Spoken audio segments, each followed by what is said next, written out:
HUT Kemerdekaan Republik Indonesia ke-74 diperingati seluruh rakyat Indonesia dengan berbagai cara. Di Gedung Pers Bali Ketut Nada Denpasar, keluarga besar kelompok media Bali Pos mengikuti lomba-lomba unik dan kreatif yang berlangsung dengan meriah dengan semangat kekeluargaan. Setiap tahun seluruh elemen bangsa memperingati Hari Kemerdekaan Republik Indonesia. Selain melaksanakan upacara bendera, keluarga besar kelompok media Bali Pos memperingati HUT Kemerdekaan Republik Indonesia ke-74 dengan mengikuti lomba-lomba yang berlangsung dengan meriah dengan semangat kekeluargaan.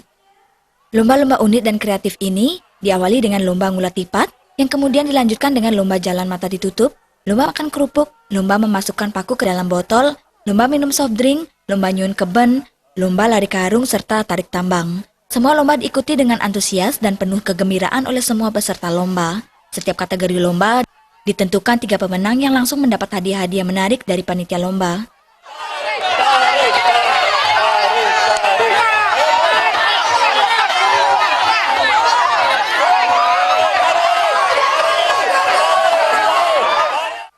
Lomba-lomba untuk memeriahkan HUT Kemerdekaan Republik Indonesia ke-74 yang juga bertujuan untuk mempererat tari kekeluargaan keluarga besar kelompok media Bali Pos diakhiri dengan pengundian door prize dan acara ramah tamah. Agus Cahaya